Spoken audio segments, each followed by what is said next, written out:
Comment se passe une permanence garde à vue pour un avocat commis d'office?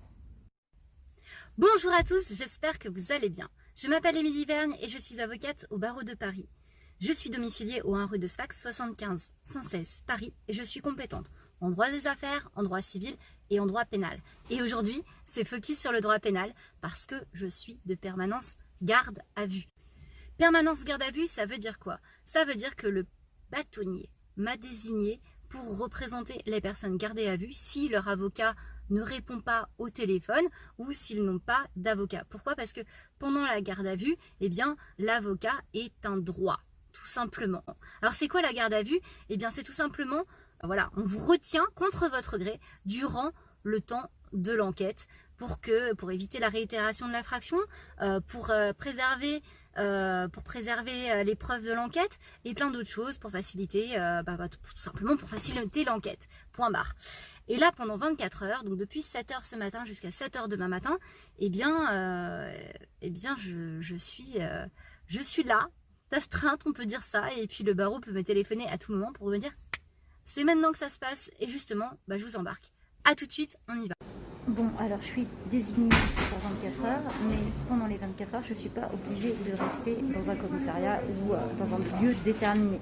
J'ai le droit de me retrouver chez moi, au cabinet, peu importe. Et quand on m'appelle, par contre, je dois me déplacer sous 2 heures.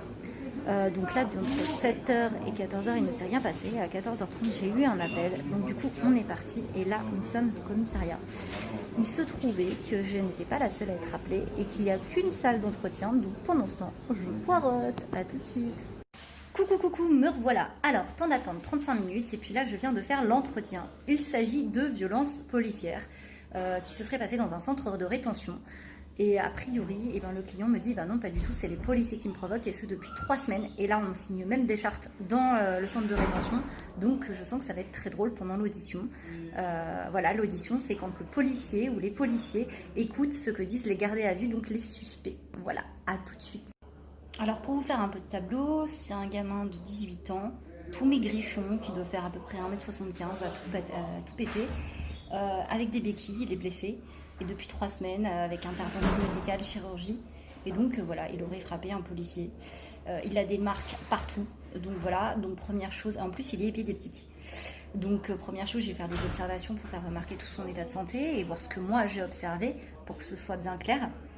Quel va être mon rôle? Déjà je le coach pour commencer, pour que ce soit bien clair et qu'il sache comment parler correctement aux policiers sans s'énerver. Donc voilà, est-ce que ces droits ont été respectés? Et puis je reformule pour être bien sûr que la communication passe bien entre le client et le policier et que le policier après fasse son rapport au procureur de manière correcte. Et derrière, je peux faire des observations s'il y a eu des provocations pendant l'audition déjà ou si certains droits n'ont pas été respectés et que je tiens à faire signaler certains éléments essentiels. Tout ça pour être sûr que le procureur qui lui va prendre la décision derrière le fasse en âme et conscience. Bon me revoilà, donc je suis arrivée à 16h30, là il est 18h45 et des bananes, quelque chose comme ça. Donc 2h15 sur place, ce qui est plutôt rapide, franchement, faut quand même le remarquer. Forcément des violences policières, vous vous doutez bien que c'était un petit peu houleux, parce que forcément, faut savoir que de principe, en fait, comme les policiers sont assermentés, on part du principe que de toute façon, ils disent la vérité, surtout quand il y en a d'autres qui viennent corroborer les dires du premier. Vous apprécierez, bien entendu, tout le monde sait que les policiers disent toujours la vérité, on est bien d'accord. Et je précise que je n'ai aucun problème contre eux et on trouve de tout et n'importe quoi dans tous les corps de métier et dans tous les styles de personnes, donc soyons bien d'accord. Et voilà, donc il a fallu rétablir les faits. Donc première chose, faire en sorte que le client s'exprime clairement, de manière chronologique, pour que tout soit bien compris. Reformuler, je l'avais coaché avant pour qu'il soit calme, que quand on lui sort la super question, vous êtes en train de dire que les policiers ils mentent? Là c'est ton interprétation ma grande, il n'est pas dit que les policiers mentaient, il dit juste qu'il a des déclarations, tu fais tes conclusions toi-même, commence pas à essayer de le foutre dans la merde. Donc voilà, donc Après, j'ai vérifié également que tout se passe bien au niveau des observations. J'ai fait remarquer tout ce que le client m'avait soulevé et que le policier n'avait pas spécialement envie de noter sur le moment ou reformuler d'une autre manière pour que ce soit bien clair pour le procureur derrière. Et puis voilà, donc je sais déjà que dans cette affaire, il va y avoir une confrontation derrière entre le policier et mon client. Et je sais aussi qu'il va y avoir des réquisitions, donc une demande de la part du procureur de voir les caméras dans le centre de rétention. Et il se trouve qu'il y a une charte qui tourne dans le centre de rétention entre tous les retenus pour dénoncer ces violences policières. Donc voilà, j'ai insisté également pour que des photos soient prises de ces blessures que j'ai décrites de toute façon sur les observations. Voilà, donc là je vais rentrer au cabinet, je vais pouvoir commencer ma deuxième journée parce qu'il se trouve que j'ai quand même des dossiers personnels également à côté. Donc je vais travailler sur ces dossiers. Et comme ma perme se termine demain à 7 h, il est tout à fait possible qu'on me rappelle pour d'autres dossiers, qu'on me rappelle encore pour ce même dossier pour assister mon client de nouveau dans le cadre de la première heure de garde à vue, donc les premières 24 heures, ou d'une prolongation derrière. Donc en fait, en vrai, quand je suis de garde à vue pour 24 heures, il faut que je compte le lendemain, et puis des fois le surlendemain, parce que pour peu qu'on m'ait appelé à 6h45, voilà, si je commence le lundi, je suis à 7 h et que je suis censée finir le mardi à 7 h, qu'on m'appelle le mardi à 6h45, concrètement, moi, ma première heure de garde à vue, première 24 heures, elle commence en fait pour le client le mardi, donc il faut que je sois dispo le mardi et le mercredi s'il y a une prolongation. Voilà, donc ça promet d'être intense, surtout que j'enchaîne jusqu'à mardi prochain, donc je sens que ça va être intéressant. À tout à l'heure. Bon, alors je reviens sur quelques mots pour que vous compreniez tout. Le centre de rétention, c'est quoi? En fait, c'est un endroit dans lequel on retient les personnes qui sont entrées en France illégalement. Voilà, donc le temps que le préfet statue sur leur situation, est-ce qu'ils peuvent rester ou est-ce qu'ils peuvent pas rester. Déjà, première chose. Ensuite, la garde à vue, il faut savoir qu'à la base, sur un régime de base, ça peut durer 24 heures et ça peut être prolongé encore 24 heures. Bien entendu, c'est terminé à tout moment. Et dans des régimes spécialisés, ça peut durer beaucoup plus longtemps. Voilà. Et pendant la garde à vue, eh bien, l'avocat, il peut venir pour faire un entretien. Donc déjà, il est facultatif pour les majeurs, il est obligatoire pour les mineurs. Il peut intervenir, il intervient pendant l'entretien, donc c'est l'entretien qui ne dure pas plus de 30 minutes, donc autant vous dire que voilà quoi, le temps de calmer le client qui des fois est juste hors de lui, il en peut plus, il s'est fait insulter dans tous les sens, humilier, ou des fois ça se passe très bien aussi, il faut quand même le signaler, dans certains commissariats ça se passe très bien, les policiers sont très humains, ils sont très à l'écoute, ça aussi il faut quand même le remarquer.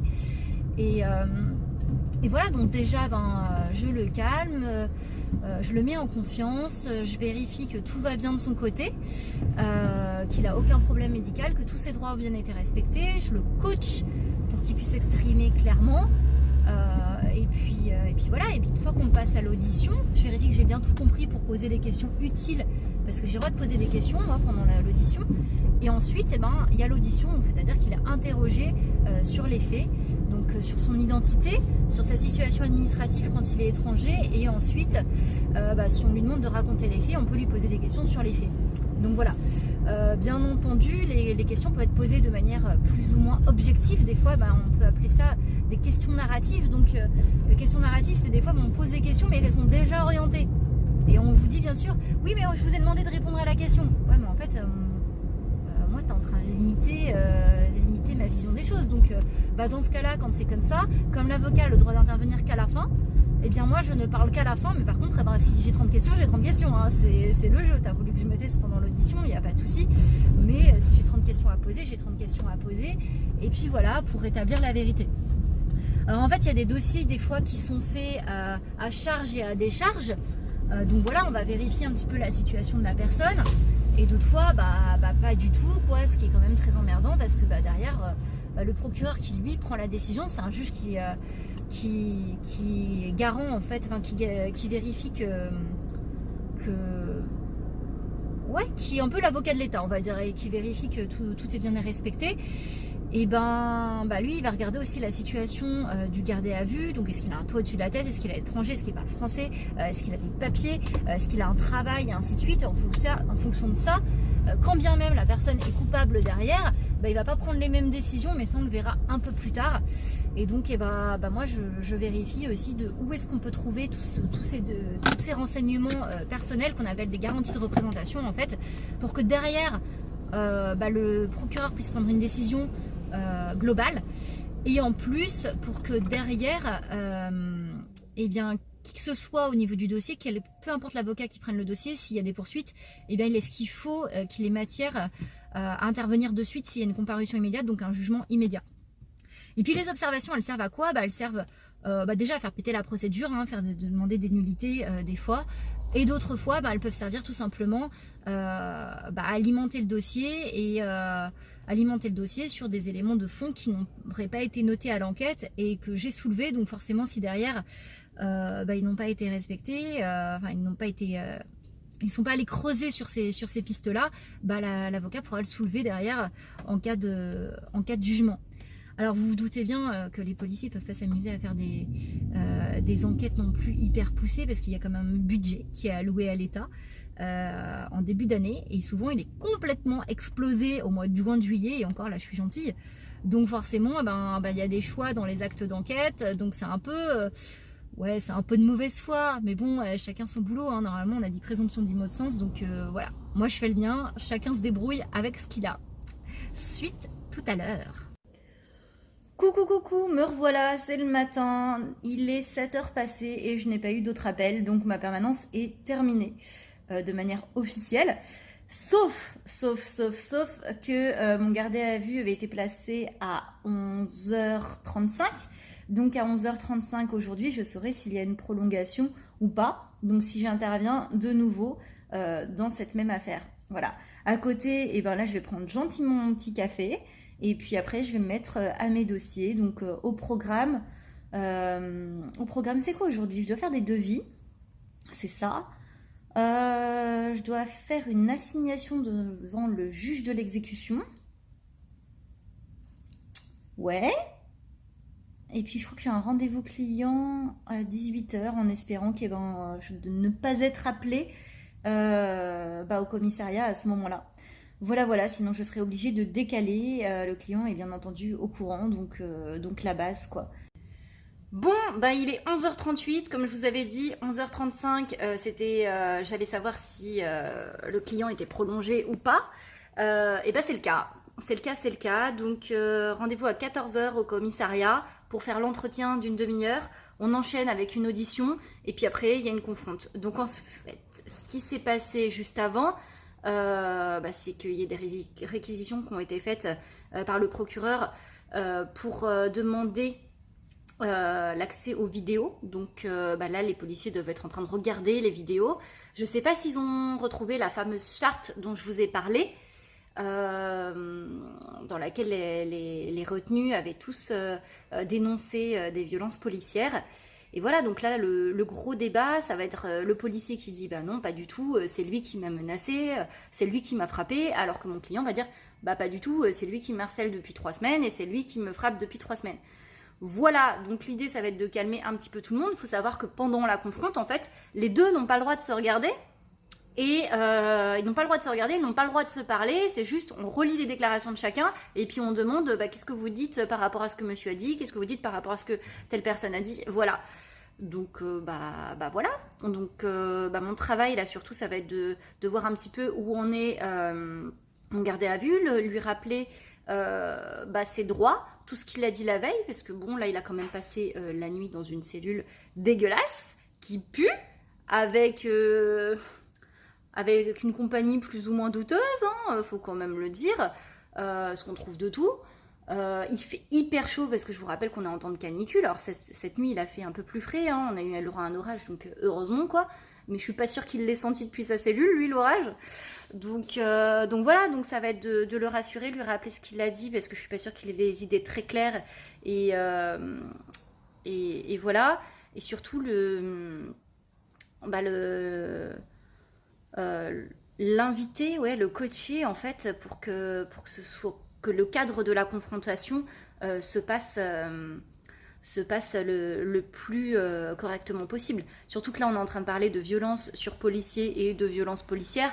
Donc, forcément, l'idée, c'est de garder son calme pour être le plus crédible possible. Il faut quand même le préciser. Parce que forcément, s'il commence à s'énerver, ça peut être interprété. On est bien d'accord. Et pourtant, quand on vient de passer plus de 24 heures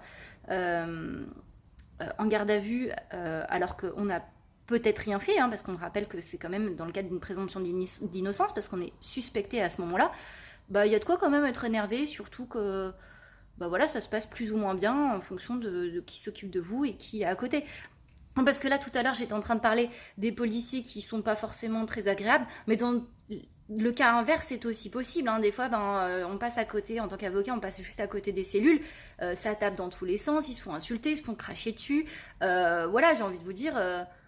Mais ça fait pas partie du package, quoi, merde, enfin, je sais pas, quoi, un peu de respect, et puis dans les deux sens, en fait, dans les deux sens, faut quand même le signaler, c'est pas un métier évident non plus, donc voilà, le respect, c'est partout avec tout le monde. Voilà, donc je vous embarque tout à l'heure, manifestement, ce n'est pas terminé, donc je ferai une...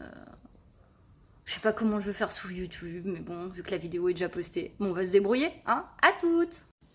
Bon, alors on me dit dans l'oreillette, je sens que en fait, ça sent les violences policières à plein nez, et qu'en vrai, il y a la hiérarchie qui couvrirait tout ça. Moi, j'en sais rien et je suis pas là pour savoir. À vrai dire, il y a même des clients qui me mentent, et puis après, je découvre en vidéo pendant l'audition qu'effectivement c'est bien eux sur la vidéo, ils sont accompagnés des co-gardés à vue, et pourtant même devant la vidéo ils sont capables de dire non, c'était pas moi. Moi, à vrai dire, je suis pas là pour savoir si c'est vrai, si c'est pas vrai, c'est pas mon rôle de savoir. Je reste objective dans tous les cas. La seule chose, c'est que je suis là pour défendre la voix de mon client. Forcément, c'est mieux s'il me dit la vérité, vous vous doutez bien, parce que arriver en audition, si je découvre autre chose, et son droit à l'entretien, il est passé, donc je peux plus le conseiller. Et puis voilà, donc pour lui poser des questions, derrière c'est un peu loupé. Voilà, donc j'observe à ce moment-là et je me dis numéro de plaquette. Voilà, donc c'est mieux quand le client me dit la vérité et qu'au moins on puisse décider ensemble de ce qu'il dit, de ce qu'il ne dit pas, et de s'il parle ou de s'il ne parle pas, il faut quand même le préciser. Donc voilà, donc au final, je ne sais pas ce qui s'est passé, je ne fais pas de suppositions, et c'est tout. C'est la seule chose que je voulais vous dire. Alors, est-ce que je suis obligée de prendre les affaires même quand je suis commise d'office ? Non, parce que j'ai une clause de conscience, qui est prévue par le règlement intérieur des avocats. Donc, si ça ne me parle pas et c'est contraire à mes valeurs, je passe le relais. Donc oui, tout le monde a droit à un avocat, mais un avocat qui est aussi ok. Donc, on est quand même libre de choisir. Maintenant, comme on s'est quand même porté volontaire quand même pour assurer la défense, l'idée c'est quand même d'être présent.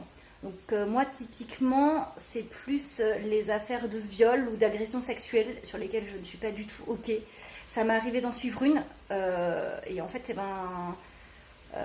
parce que c'était autre chose qui était annoncé à la base, et petit à petit on a découvert le poteau rose, et puis là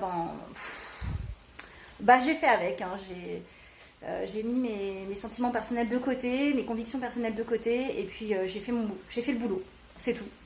Voilà. Bon, alors il faut savoir que l'accès à l'avocat pour un gardé à vue, quand il demande un avocat commis d'office, c'est gratuit. C'est gratuit. En revanche, s'il demande la désignation d'un avocat précis, là bien entendu l'avocat va lui facturer ses honoraires. Une fois que la garde à vue est terminée, le procureur il peut décider plusieurs choses, soit qu'il va poursuivre, soit qu'il ne va pas poursuivre. S'il poursuit, la personne peut être relâchée directement avec une convocation, ou être déférée, donc présentée devant le procureur, qui prendra ensuite une décision. S'il ne poursuit pas, il va juste être relâché comme ça, ou il peut même être présenté devant le procureur pour remettre un petit peu les choses au clair, et puis après être relâché. Et puis une fois qu'il est présenté devant le procureur, il peut y avoir une comparution immédiate, donc un jugement immédiat. Il peut y avoir une reconnaissance préalable de culpabilité, enfin une comparution sur reconnaissance préalable de culpabilité. Donc ça, c'est quand le gardé à vue a reconnu les faits, c'est un préalable obligatoire. Et puis ça peut être une convocation plus tard également. Voilà. Des fois, les gardés à vue demandent en fait à ce que l'avocat qui était commis d'office devienne leur avocat pendant le jugement ou pendant l'audience. Dans ce cas-là, c'est une désignation. Donc l'avocat va les facturer, bien entendu. Et bien entendu, il va demander à ce que ce soit payé, donc réglé avant l'audience. Moi, ça m'est déjà arrivé d'être trop gentille et c'est quelque chose que je ne recommencerai pas parce que du coup, le client disparaît dans la nature après l'audience et puis t'es pas payé et puis merci bien, au revoir quoi. Donc voilà.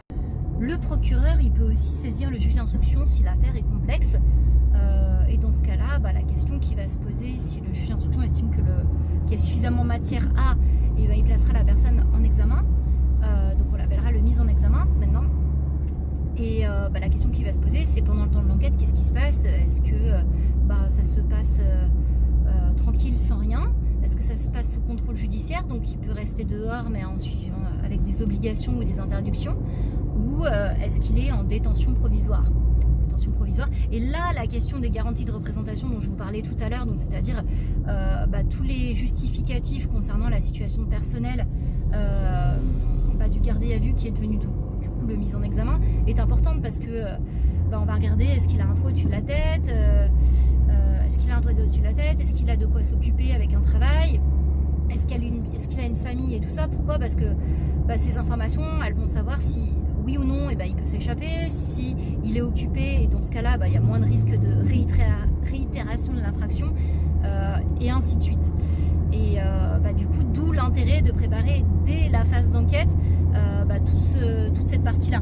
Alors vous allez me dire, c'est un peu délicat de le faire quand on est commis d'office, et c'est vrai, mais je peux quand même poser les questions en fait, moi à mon client, de où on peut trouver ces informations-là, comme ça, le confrère qui va récupérer le dossier derrière, je vais déjà mâcher le travail et ce sera plus facile pour lui pour être réactif derrière.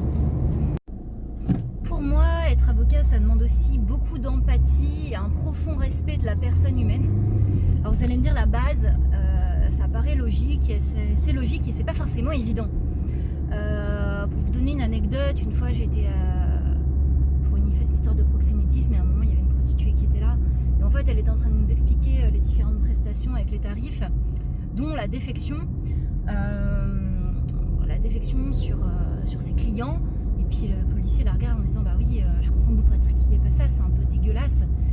Puis elle qui nous répond, mais c'est même pas, non, c'est pas dégueulasse, c'est surtout que c'est difficile de chier sur commande. Et qu'en fait, quand vous n'êtes pas prêt du tout, vous sortez juste de votre déjeuner, dans 300 mètres, serré à gauche. Désolé, c'est les aléas du direct. Et qu'on vous dit ça, comment vous dire que qu'en fait vous n'êtes pas forcément prêt et c'est difficile de ne pas rire. C'est difficile de ne pas rire à ça, ou quand vous tombez sur des petits Roumains de 13 ans et effectivement vous avez envie de leur dire non, c'est pas bien de voler, faut pas recommencer, tu comprends, plus tard tu risques d'avoir serré à gauche vers boulevard Saint-Germain. Tu risques d'avoir un casier judiciaire, tu comprends, fais attention à toi. Et qu'en fait dans sa réalité au gosse, lui en fait s'il rapporte rien à la maison, au camp plutôt, il va se faire frapper, tout simplement parce que quelque part c'est un esclave en fait. S'il fait pas ce qu'on lui demande, il va se faire frapper. C'est une femme. Dans 500 mètres, tournez à droite sur quai Henri IV. Et ça aussi c'est une réalité en fait. Et juste de rester à sa place et faire son boulot quoi, tout simplement, sans porter de jugement. Coucou, me revoilà. Alors je sors du commissariat. Finalement c'était pas 14h, c'était 15h et j'ai eu de la chance que l'OPJ m'a prévenu. Comment c'est trop bien, j'adore.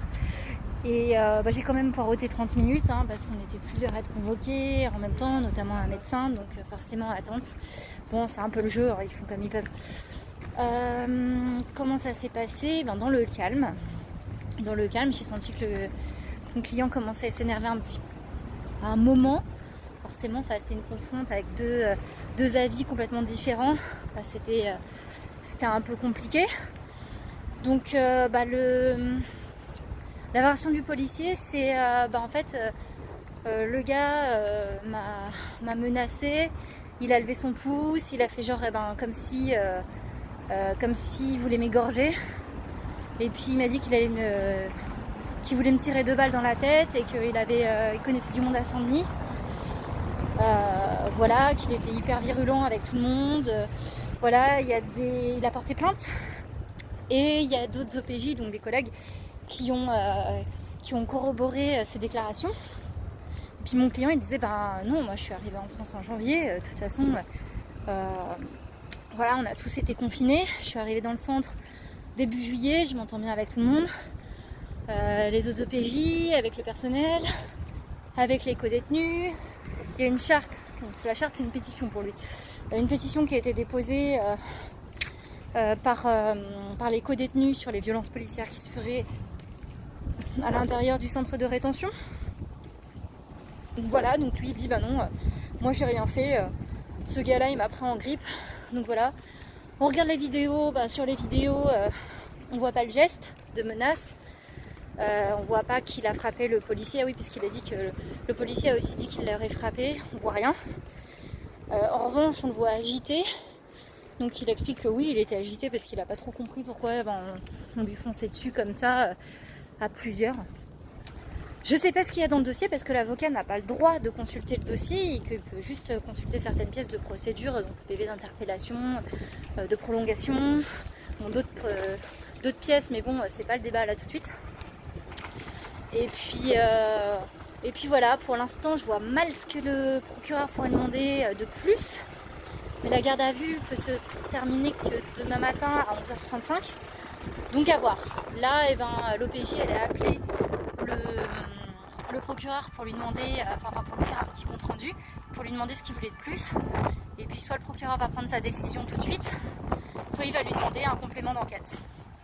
Voilà, ça donne un peu ça. Donc moi je rentre chez moi, je vais bosser depuis chez moi. Donc comme j'ai dit, assignation devant le juge de l'exécution. Voilà, devis, facture. Le rendez-vous client il est dans 30 minutes, donc juste le temps de rentrer et puis je vais faire le rendez-vous client par Zoom ou téléphone, je sais pas trop encore, faut que je le prévienne pour lui demander si c'est ok pour lui, sinon je le décalerai. Et puis voilà. Donc je vous tiens au courant s'il y a une suite. Et puis de toute façon j'ai une autre perme qui commence demain à 7h. Donc je vous dis à demain à 7h au plus tard. Passez une bonne soirée. Coucou, il est 3h49. Le barreau vient de me téléphoner pour m'informer que mon client était déféré au dépôt, ce qui veut dire que le parquet veut voir mon client avant de prendre une décision. Là, je vais enfin avoir le droit de consulter la procédure, sauf qu'il m'annonce que faudra attendre demain matin si je veux consulter la procédure, même si je peux voir mon client dès maintenant. Ça tombe bien, je suis fatiguée et j'ai pas trop les idées en place à cette heure-là, donc je vais faire dodo, hein. Et puis je verrai le client demain matin avec tout ce qu'il faut avec. Donc voilà. Écoutez, bonne nuit, à demain matin, hein. Alors ce qui est drôle, c'est que du coup je vais aller au palais pour 8h, parce qu'en fait le dépôt à Paris, et ça se passe au tribunal. Pas au palais, au tribunal. Et à 7h, j'ai une autre perme qui commence. Voilà. Et j'ai d'autres trucs à faire aussi dans la journée, donc je pense que ça va être rock'n'roll. À tout à l'heure. 4h12, j'arrive plus à dormir. Autant bosser. Au moins il y aura plus de bruit. À tout à l'heure. Alors on me demande comment ça se passe quand le client me ment. Est-ce que j'insiste pour savoir la vérité? En fait, c'est surtout que je lui fais comprendre qu'au vu des éléments du dossier, sur les éléments objectifs, je suis dubitative et que moi, si je suis dubitative, le tribunal va sûrement l'être aussi. Donc je lui demande ce qu'il veut faire par rapport à ça, parce que finalement il n'y a que lui qui sait exactement ce qui s'est passé, hein. Moi je peux pas porter de jugement dessus, je lui donne juste mon avis, et puis il choisit. Je suis pas là pour lui mettre des coups de pression, c'est pas mon rôle. Je suis pas là pour l'agresser. Voilà, il fait bien ce qu'il veut, quoi. Et du coup, est-ce que je le défends? Bah oui, je le défends, effectivement. C'est pas forcément évident, c'est vrai. Surtout quand ça tient pas trop debout comme histoire, faut quand même l'admettre. Mais je fais le job. Bon, alors je me suis déplacée au tribunal pour voir mon client, qui est donc au dépôt. Et au final, arrivé devant le dépôt, on me demande un soit transmis, donc de la part du juge, pour pouvoir le voir. Donc c'est un papier qui dit que j'ai le droit de voir le client. Et en fait, comme il n'y a pas suffisamment d'effectifs au niveau de la police, ils m'ont demandé d'attendre 10 heures. C'est l'heure à laquelle tout s'active en fait au tribunal au niveau de la permanence pénale d'urgence. Voilà, donc en attendant, c'est café. Alors il est 10h37 et c'est fini pour moi. J'ai eu le temps de consulter vite fait la procédure, de voir mon client. C'était un peu sportif, mais j'ai eu de la chance. L'équipe des policiers était assez réactive, donc ça c'était chouette. Merci beaucoup d'ailleurs. Et puis voilà, alors là il va voir le procureur juste après, donc je l'ai conseillé pour quelle attitude avoir avec le procureur. Je lui ai redemandé s'il était bien sûr de tout ce qu'il avait dit, parce que là il va être confronté quand même aux caméras, hein, à l'intégralité de ce qui est sur les caméras et que moi je n'ai pas vu. Donc voilà, et puis je lui ai expliqué quels sont ses droits et quels sont les risques, les potentialités, pourquoi est-ce que le procureur lui a demandé son déferment. Donc vu que c'est un étranger et qu'il est expulsé le 5 septembre, qu'en plus il avait un rendez-vous avec, je sais pas si c'était le JLD ou le tribunal administratif, il n'a pas su me dire il y a 2 jours, il est possible qu'il ait été déféré pour ça, il est possible que le procureur veuille le poursuivre tout simplement, et il est possible que le procureur ait voulu le voir également pour remettre les choses au clair, pour prendre un peu la température, savoir ce qu'il en est avant de prendre une décision, ou pour recadrer la situation, parce que au final, quand même, il va retourner au centre de rétention très bien, avec toujours le même policier, donc je vous laisse imaginer l'ambiance sur place. Voilà. Donc pour moi, c'est terminé pour cette permanence-là, sur cette intervention. S'il passe en comparution immédiate, c'est pas moi qui prendrai le dossier, ce sera un confrère, donc il aura accès à toute la procédure ainsi qu'à mes observations. Et puis voilà, et en fait j'ai quand même une autre permanence qui a commencé à 7h ce matin, donc je vais sûrement être appelée dans la journée. Sur ce, je vous souhaite de passer une excellente journée, à bientôt. Et nous revoilà partis, cette fois-ci il s'agit d'une jeune femme qui a été placée en garde à vue pour des menaces de mort avec arme. Donc on m'a demandé de me déplacer de manière express le plus vite possible, donc j'ai dit que j'arrivais dans 40 minutes, et puis c'est parti, à tout de suite. Bon, alors je sors du commissariat, il est 18h40. Il s'agissait donc d'une prostituée qui a la soixantaine, qui a menacé une de ses collègues. Selon elle, la collègue la harcèle, la violente depuis des années, et a même essayé de la tuer en mettant des substances, de l'ammoniac dans son poêle au lieu de pétrole, donc ça aurait fait péter le camion dans lequel elle vit. Voilà, et du coup elle a pété un câble au bout d'un moment, et elle arrivait vers elle avec un couteau, manque de peau, l'autre était en train de filmer, et voilà, elle reconnaît les faits, pas de difficulté. Le policier hyper objectif et hyper humain avec elle, j'aime, c'était nickel.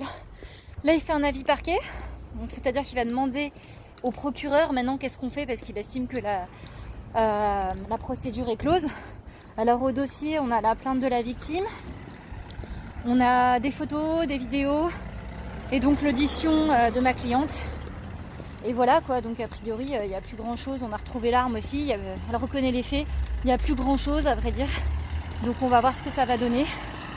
Le policier a dit qu'il allait me tenir informé de la suite. Ça c'est cool. Comme ça je saurai ce qui s'est passé quand même. Et puis voilà, je vous tiens au courant. À toutes. Alors ce qui est assez rigolo, c'est qu'en fait c'est le même commissariat qu'hier et qu'avant-hier. Donc forcément on a tous un peu bugué. On s'est dit ah encore vous. Voilà, c'était la même équipe. Donc c'est très drôle. On a forcément plaisanté sur le fait d'installer un lit de camp sur place, comme ça irait plus vite. Et puis voilà quoi, équipe au top. J'aime bien ce commissariat. Non, je dirais pas lequel c'est, mais j'aime bien ce commissariat. Bon alors c'est bien beau tout ça, mais en vrai là la perm elle se termine demain matin à 7h. Et j'ai pas commencé ma journée sachant que j'avais déjà pris du retard d'hier, donc il me manque encore des devis. J'ai pas terminé mon assignation devant le juge de l'exécution et donc du coup je vais bosser ce week-end quoi, sachant que j'avais déjà prévu de rédiger une convention de divorce par consentement mutuel. Voilà. Et alors qu'est-ce que j'avais, si c'était aussi fallait que je me penche sur un dossier de succession également. Et sur un contrat de prestation de service. Bon voilà, le week-end va être animé, sachant que j'ai une autre perm aussi dimanche, donc bon bah voilà, on va s'organiser. Alors j'ai je sais pas combien de messages en attente de copains, de la famille, j'ai absolument pas le temps de les regarder. Il y en a qui me disent mais ça prend 2 minutes. Oui mais j'ai pas 2 minutes en fait. Voilà, désolé les copains, va falloir attendre. Priorité et puis voilà quoi, et c'est intéressant et ça m'éclate parce que j'aime ce que je fais tout simplement. Pourquoi est-ce que je fais des permis garde à vue? Déjà je trouve ça très humain, et c'est vrai que quand on est avocat indépendant comme c'est mon cas, on voit pas grand monde à part les clients de temps en temps, et les tribunaux quand il y a enfin l'audience. Donc voilà, donc je trouve ça très humain. Il y a beaucoup de contacts d'un seul coup avec des personnes qui ont besoin de parler, hein, parce que le garde à vue il est quand même dans une situation critique à ce moment-là. Donc déjà, il y a le côté actif, parce qu'il y a des questions qui sont posées et les problématiques elles se posent là. Tournez à droite sur rue de Charenton. Elles se posent là maintenant tout de suite, donc donc voilà quoi, c'est de l'immédiat. On a des réponses tout de suite, c'est dans l'action et j'aime ça. Et ça demande beaucoup de réactivité et de compétence. Dans 1,3 km. Tournez à droite sur boulevard Poniatowski. Parce que forcément, si je sais pas répondre tout de suite, tout à l'heure ce sera trop tard quoi. Voilà, donc je trouve ça intellectuellement motivant également. Voilà. Et puis il faut quand même avouer, il y a un côté fun. J'ai l'impression de me retrouver dans NCIS ou un truc comme ça quoi. Voilà, bon, c'est pas drôle pour tout le monde, mais je trouve ça plus rigolo quoi. Voilà. Bon, alors je viens d'avoir l'OPJ qui a tenu sa promesse, super sympa. Il m'a donc prévenu de la décision du procureur qui a donc décidé de convoquer ma cliente en mois de janvier. Donc elle est convoquée devant le tribunal pour être jugée tout simplement. Donc l'audience aura lieu au mois de janvier. Voilà, et on lui a demandé de revenir lundi pour porter plainte. Ce sera pas dans la même procédure, donc ce sera une procédure qui est distincte. Voilà, sachant qu'elle retourne bosser demain matin et qu'elle va revoir la victime, bon bref, on s'est compris, demain matin. Donc ouais, voilà, ça va être intéressant. Écoutez, en tout cas, pour cette affaire, c'est terminé pour moi. À moins qu'elle me recontacte personnellement pour que je la représente au moment de l'audience. Dans ce cas-là, je ne serai pas commise d'office, je serai son avocate choisie. On verra bien ce qui se passera. Et puis sinon, j'attends. Il est 20h34 ici et je suis de permanente jusqu'à 7h. Là, je dîne et puis je me mets au boulot sur les dossiers perso. Passez une bonne soirée, peut-être à tout à l'heure. coup, bon alors il est 1h moins 5 et le barreau vient de me retéléphoner pour violence avec arme cette fois-ci. Donc voilà, et la bonne nouvelle, c'est que c'est pas pour tout de suite. On m'a dit de rappeler demain matin à partir de 9h, ce qui veut dire que je peux me recoucher. Voilà, à tout à l'heure. Bon alors faut savoir que je suis pas la seule avocate de permanence garde à vue. Sur Paris on est 70. Pour pouvoir s'inscrire aux permanences garde à vue, il faut être avocate, ok. Il faut passer faut suivre une formation qu'on appelle l'école de la défense pénale d'urgence, à la suite de laquelle on a un examen et après on a un tutorat avec un confrère. Donc voilà, après par an, il faut re-suivre une formation de 20 heures. Sinon c'est pas ok. Non, 12 heures. Ouais, c'est ça. Sinon c'est pas ok, c'est invalidé, on nous sort de la liste. Et ensuite, le mois précédent, bref, en gros, faut qu'on s'inscrive sur des listes. Je vous passe le détail. Faut qu'on s'inscrive sur des listes et on choisit nos dates. Donc, on est 70, donc il y a un roulement. Donc ça veut dire que j'ai d'autres confrères aussi qui bossent en même temps que moi. Mais alors aussi, ce qui est intéressant, c'est que ça veut dire qu'il y a aussi une permanence parquet, donc une permanence procureur. Et vous voyez bien que moi, à moi toute seule, j'ai déjà pas mal de boulot. Alors j'imagine même pas le nombre de dossiers qu'ils ont derrière, quoi, et comment ils font pour les traiter. Je sais pas combien ils sont sur Paris au parquet. Ce serait intéressant d'avoir l'info. Je sais pas si vous me regardez. Mais si quelqu'un peut me donner l'info, ce serait cool. Merci d'avance. Et ouais, donc dans ces cas-là, c'est intense et c'est intense pour tout le monde. Bon, il est 5h50 du matin et cette fois-ci, je suis appelée pour un recel de vol en réunion. C'est-à-dire qu'après le vol, quelqu'un s'est fait choper avec le bien qui a été volé. Donc on profite. Soit essayer de le revendre. Voilà, ce qui tombe bien, c'est que c'est dans le même commissariat que l'autre appel que j'ai eu cette nuit là. Donc c'était des violences. Ouais, c'est violences avec arme. Donc au moins ça va être pratique, ce sera au même endroit. Et ça veut dire que pendant ma perme, j'aurais été appelée 3 fois. Ouais, voilà. Bon je vais dormir encore un peu parce que je pense que la journée va être chargée. À toutes. Bon alors faut savoir que je suis pas la seule avocate de permanence garde à vue. Sur Paris on est 70.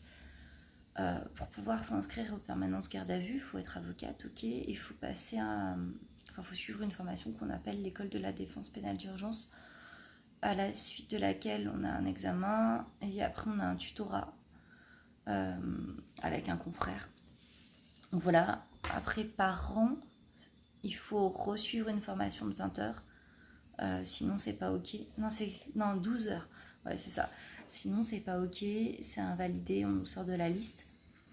Et ensuite, le mois précédent, bref, en gros, faut qu'on s'inscrive sur des listes. Je vous passe le détail. Faut qu'on s'inscrive sur des listes et on choisit nos dates. Donc on est 70, donc il y a un roulement. Donc ça veut dire que j'ai d'autres confrères aussi qui bossent en même temps que moi. Mais alors aussi, ce qui est intéressant, c'est que ça veut dire qu'il y a aussi une permanence parquet, donc une permanence procureur. Et vous voyez bien que moi, à moi toute seule, j'ai déjà pas mal de boulot. Alors j'imagine même pas le nombre de dossiers qu'ils ont derrière, quoi, et comment ils font pour les traiter. Je sais pas combien ils sont sur Paris au parquet. Ce serait intéressant d'avoir l'info. Je sais pas si vous me regardez. Mais si quelqu'un peut me donner l'info, ce serait cool. Merci d'avance. Et ouais, donc dans ces cas-là, c'est intense et c'est intense pour tout le monde. Alors je vous dis 70 avocats sur une perme, mais des fois on est moins, c'est jusqu'à 70. Par exemple aujourd'hui, au mois d'août quoi, mais aujourd'hui, je savais déjà qu'on était en sous-effectif parce que quand je regardais le tableau, je voyais qu'il restait des places. Donc combien on est, j'en sais rien. Mais ce qui est sûr, c'est qu'on est en sous-effectif. Et des fois, pendant une permanence, j'ai même pas d'appel en fait. Donc voilà, donc là c'est vraiment un cas exceptionnel. Bon, alors il est 10h15 et là j'ai rendez-vous au commissariat pour voir les 2 gardés à vue. Les policiers sont en train de se mettre d'accord pour savoir par qui je commence. Donc par quelle enquête on commence? A priori ce serait plutôt le recel, parce qu'il est possible que du coup le monsieur n'était pas du tout au courant que le bien avait été volé. Alors je sais toujours pas de quoi on parle, mais voilà. Donc ils sont en train de vérifier ça, et ça se trouve il y aura juste un avis parquet, donc ils vont juste aviser le procureur de la situation pour mettre une fin de garde à vue directement après l'entretien, avocat. Et puis ensuite il y a les violences avec armes en réunion. Ça veut dire qu'ils sont plusieurs. Alors dès qu'on est en réunion, hein, c'est simple, on a intérêt soit de se taire, soit de dire la vérité, parce que on n'est pas à l'abri qu'il y en a un autre qui craque derrière et qui dise des choses différentes, et puis après la parole elle a plus du tout de crédit, quoi. Donc je vous laisse imaginer. Et du coup ça veut dire enquête à rallonge pour écouter un puis l'autre, puis écouter les victimes, puis vérifier les caméras, puis peut-être auditionner des témoins, et ainsi de suite. Voilà.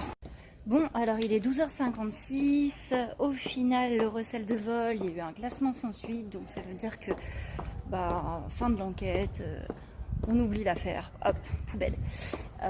Voilà, pas suffisamment d'éléments. En fait il s'agissait d'un téléphone, et d'un téléphone qui n'avait même pas été volé, qui appartenait à quelqu'un d'autre, et un copain du gardé à vue, donc forcément on appelle le propriétaire du téléphone qui fait non, je lui ai vendu, quoi, voilà, donc tranquille, tout va bien.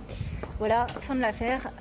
Et puis pour le deuxième, donc les violences avec armes, en fait c'est un conflit de voisinage pour une histoire de poussette qui bouche le passage. Les gens ils vivent tous dans des apparts de 9 mètres carrés. Mon client il vit quand même avec 4 personnes, dont 2 enfants en bas âge, je vous laisse imaginer le bazar. Et voilà, il vit au dernier étage, et il explique que son voisin s'est pointé comme ça chez lui en pleine nuit avec des couteaux, qu'il a défoncé sa porte, et puis voilà, et qui a commencé à essayer de le planter, que lui du coup il s'est défendu avec un chargeur de téléphone. Il a pris le premier truc qui lui passait sous la main. Il y a des blessures des deux côtés, des ITT des deux côtés. Donc voilà, du coup là mon client retourne aux UMJ, donc il retourne voir le médecin. En fait c'est ça, les UMJ, il retourne voir le médecin pour un complément de soins, un truc comme ça. Voilà, mon client a été auditionné. De l'autre côté il faut aussi auditionner le voisin, hein, pour voir ce qu'il a à dire. Le policier doit se déplacer tout seul sur les lieux, parce qu'il est le seul, c'est les vacances, donc il est tout seul, quoi. Donc il doit se déplacer sur les lieux pour faire une petite enquête de voisinage, écouter la femme, plutôt les femmes des deux gardés à vue, quoi, donc des deux voisins, et puis regarder un petit peu ce qui s'est passé sur place, donc constater ce qui s'est passé sur place, et puis voilà. Et il m'a déjà annoncé qu'il y aurait une prolongation vu la situation, et ça m'étonne pas, parce qu'il va falloir faire une confrontation derrière entre les deux, et puis voilà. Donc je sais déjà que je vais être rappelée dans l'après-midi et demain, sachant que j'ai une autre perme qui commence demain. Donc je vous dis à tout à l'heure. Alors je vous entends déjà me dire, oui mais alors du coup ton client il s'est défendu avec une batterie de téléphone, un chargeur de téléphone, c'est pas une arme ça. Et écoutez, si pour la jurisprudence, donc l'interprétation de la loi par les juges, c'est une arme qu'on appelle par destination. Donc d'un point de vue juridique, c'est une arme à partir du moment où il y a un objet qui est détourné de son objet d'origine, donc de son utilité d'origine, et pour essayer de blesser quelqu'un, ça devient une arme qu'on dit par destination. Et c'est valable pour tous les objets, pour tout autre objet, hein, du moment que c'est utilisé pour essayer de blesser quelqu'un. Donc voilà, donc s'il y a bien une arme, donc l'infraction est bien constituée, hein, parce que de toute façon il a bien porté des coups, il le reconnaît, il y avait bien une arme, il y a bien eu des blessures en plus derrière, donc la question ne se pose pas, première chose. Et après il y en a qui pourraient se dire bah ouais mais bon, quand même c'est son voisin qui est venu chercher la merde, il débarque comme ça en pleine nuit, voilà, femme, enfant, tu m'étonnes quoi, tu comprends défends pas, tu donnes des coups. Ah bah non, bah c'est là qu'on n'est pas d'accord, hein, parce que juridiquement, en fait, oui, tu te défends, mais à proportion de.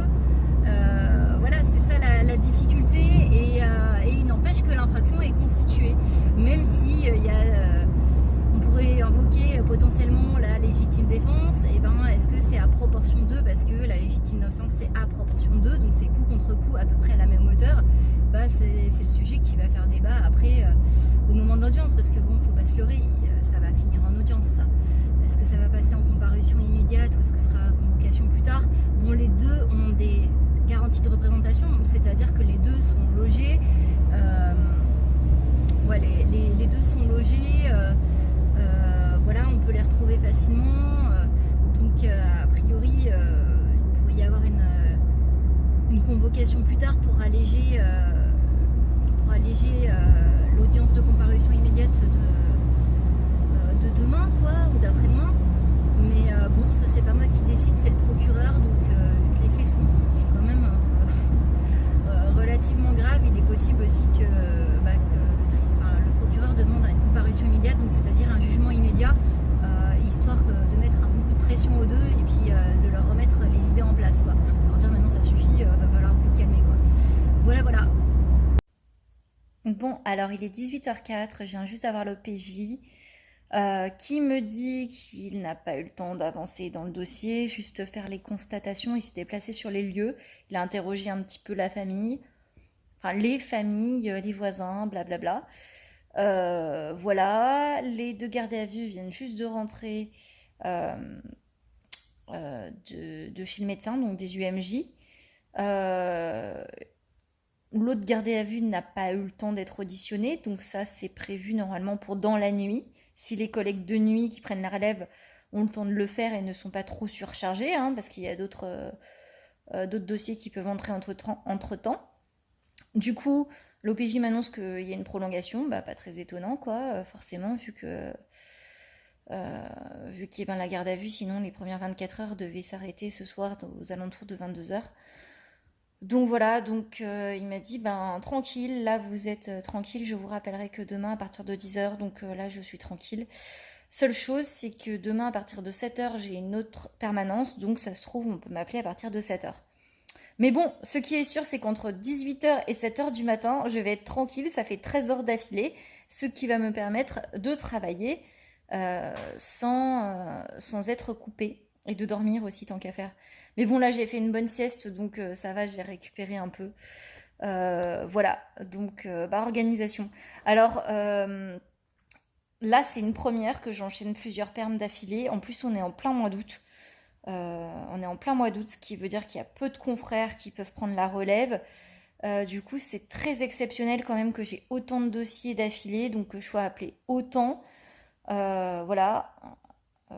Et puis vu que je suis à jour dans mes dossiers, j'ai pu m'organiser avant pour gérer toutes les urgences. Là, donc tout ce dont je vous parle que j'ai à faire, en vrai, ça peut attendre la fin de ma perme, ça peut même attendre encore une semaine. C'est juste que j'aime bien quand les choses sont carrées, quoi. Donc voilà, tranquille, tout va bien. À demain. Bonjour à tous, j'espère que vous allez bien. Alors me revoilà, il est midi moins 10 et c'est direction le commissariat pour un entretien et une confrontation. Ça veut dire que mon client a été prolongé, sa garde à vue a été prolongée hier soir et elle se terminera ce soir. C'est la suite de quoi le procureur prendra une décision. Alors la garde à vue peut s'arrêter avant, hein, le procureur peut prendre une décision à tout moment. Et d'ailleurs, je pense qu'après la confrontation, le policier fera un avis au parquet, donc l'avisera de la totalité de la procédure. Et il prendra sûrement une décision dans l'après-midi, quoi. Donc à savoir, soit il le relâche avec une convocation, parce que là pour le coup il y a matière à poursuivre, soit il demande son déferment au dépôt, donc une présentation devant lui, avant de prendre une décision, ou pour prendre une décision de convocation plus tard, ou d'une comparution immédiate, donc d'un jugement immédiat. Voilà. Hier, mon boulot, c'était de vérifier les droits de mon client, est-ce qu'ils ont été respectés ou pas, de l'écouter, puisqu'il en avait quand même gros sur la patate, hein, quelqu'un qui débarque comme ça chez soi pour avec une arme, et puis alors qu'on est dans un 9 mètres carrés, qu'il y a toute sa famille, dont ses gosses et sa femme, il y a quand même moyen de l'avoir en travers de la gorge, quoi. Donc oui, il était très énervé, j'ai dû le calmer, j'ai fait en sorte qu'il m'explique les choses de manière cohérente et qu'après il puisse les restituer tout seul de manière cohérente, parce que moi je n'ai pas le droit de parler pendant l'audition. Et puis c'est quand même chiant, faut quand même le dire, quelqu'un qui commence à parler d'un truc et puis qui part dans tous les sens, ça devient complètement incohérent, et puis du coup ça le discrédite, et c'est pas le but, et l'OPJ il a autre chose à faire aussi que de passer la journée sur ce dossier, parce qu'il en a plein d'autres à côté, des dossiers. Donc voilà, de le coacher pour que pareil, il ait une attitude qui soit cohérente avec son discours. Et puis voilà, pendant l'audition, il n'y a pas eu de débordement, les questions n'étaient pas orientées du tout, donc j'ai pas eu de travail à faire là-dessus, j'ai pas eu d'observation à faire là-dessus. Donc c'était cool. Et puis moi, j'avais pris des notes aussi pendant l'entretien pour être sûre d'avoir bien tout compris, et pour être sûre que, comme l'OPJ avait oublié de poser certaines questions contextuelles, du coup moi je les ai posées à la suite pour que le procureur soit bien au courant de l'intégralité de la situation, du contexte et des garanties de représentation de mon client. Donc je le rappelle, c'est est-ce qu'il travaille, est-ce qu'il a un toit au-dessus de la tête, est-ce qu'il a une famille, quelle est sa situation personnelle, voilà, c'est un petit peu tout ça. Là, il s'agit d'une confrontation, donc là je vais avoir un entretien de 30 minutes. Pendant la confrontation, je le rappelle, il n'a pas le droit de parler à son voisin, il n'a pas le droit de le regarder, il n'a pas le droit d'interagir, c'est-à-dire que même faire des bruits, faire des regards, des soupirs ou je sais pas trop quoi, pendant la confrontation, ça c'est même pas envisageable. Donc s'il est fatigué ni quoi que ce soit, il pète son câble avant avec moi en entretien, mais quand on arrive devant l'OPJ, on se tient, et puis on enchaîne, quoi. C'est maîtrise absolue, donc s'il veut péter son câble, c'est avec moi avant, quoi. Voilà, donc j'espère que ça va bien se passer. D'après ce que m'a dit l'OPJ, ils ont des discours qui sont différents. Voilà, différents. Donc ça risque d'être animé, parce que pour une histoire de poussette, a priori ils en sont venus aux mains et au couteau. Alors j'imagine même pas quand il va falloir s'expliquer là devant le policier, quoi. Je sens que ça va être animé. Donc je vais voir ça. Je vais faire en sorte qu'ils me disent les choses aussi, parce que j'ai l'impression qu'en fait je ne sais pas tout. Il manque certaines informations, et si moi je le vois et je me pose des questions, vous vous doutez bien que le policier et le procureur également. Donc allez savoir si c'est dans son intérêt de tout dire, mais moi je sais pas si je ne sais pas. Voilà. Donc je peux pas le défendre mieux s'il ne me dit pas les choses. Voilà, donc direction le commissariat, écoute, vérification de la procédure, coaching, rappel des règles pour que tout se passe bien, et vérification que pendant l'audition, il n'y a pas de provocation ni quoi que ce soit, et les attitudes soient respectueuses de part et d'autre. Bon, alors je suis sortie du commissariat aux alentours de 14h, la confrontation s'est bien passée. Maintenant elle était assez inutile dans le sens où les parties sont chacune restées sur leur position. Donc mon client qui explique encore que il s'est fait agresser en pleine nuit par son voisin qui a débarqué avec des couteaux, alors que le voisin dit non, en fait c'est pas ça, quoi. Il y a bien une histoire de poussette à l'origine de tout ça, une histoire d'ordure ménagère, d'incivilité de voisinage, et juste il a encore recommencé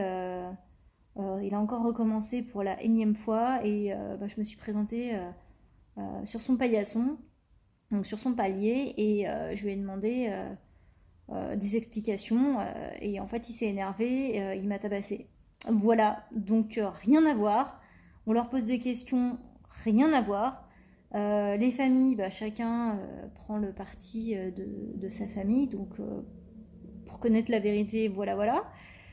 Forcément, ça va finir en audience, vous vous doutez bien. Donc, à la suite de la confrontation, le policier a donc avisé le procureur de la situation, et le procureur a plusieurs possibilités. Donc, soit faire une convocation, parce que là, pour le coup, les infractions sont constituées. Donc, soit faire une convocation plus tard, soit demander le déferment au dépôt, donc une présentation devant lui, à l'issue duquel il fera soit une convocation, soit une comparution immédiate. Voilà, ça va se terminer comme ça.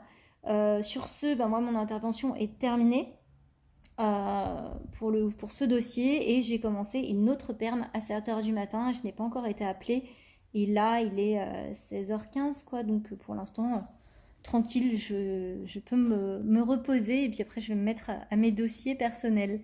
Voilà. Bon alors, il est 21h40. Le barreau a téléphoné il y a 10 minutes. Et cette fois-ci, c'est un jeune homme qui est placé en garde à vue pour recel de vol et refus d'obtempérer. Cette nuit, il n'y a pas d'audition, ce sera pour demain matin. Relève à 6h30 dans ce commissariat, donc faut que j'appelle à partir de 6h30 pour voir comment on s'organise. Je finis ma perme à 16h du matin, donc... Oh non.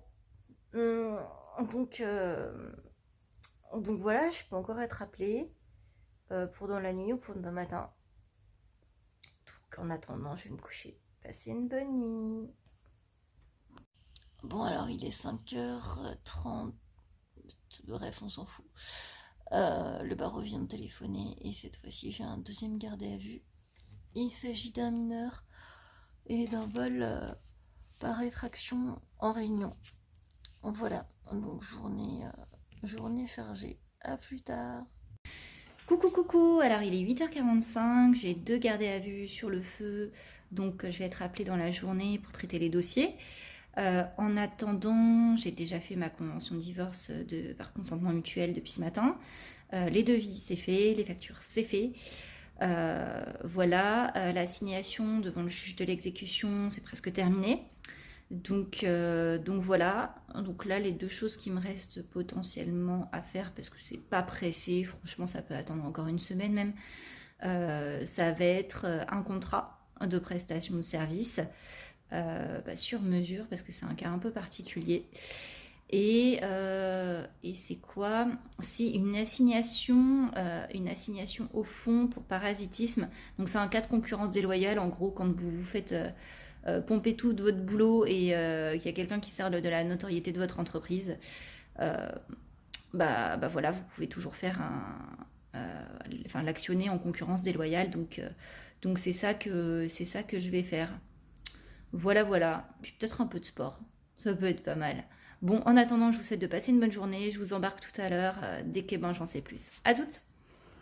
Bon alors, il est 13h-5, direction le commissariat. Exit le recel de vol avec refus d'obtempérer parce que le client a changé d'avis, tout simplement. Alors ça va que je me suis pas déplacée parce que sinon, en gros, je suis payée que quand le travail est fait. Donc je me serais déplacée pour rien. Ça n'aurait pas été la première fois, mais bon quand même. Et donc là, c'est parti pour l'entretien et l'audition en ce qui concerne... C'était quoi déjà ? Un vol par effraction en réunion. Voilà. Donc, let's go, à tout à l'heure. Bon, alors, je suis sortie du commissariat, il devait être aux alentours de 15h30, avec pas mal d'attentes avant l'entretien et après l'entretien. Au final, mon client dit, moi, j'étais en train de faire un petit tour, j'ai été interpellée par les policiers, j'ai rien compris, j'ai rien fait. Le policier lui dit, écoutez...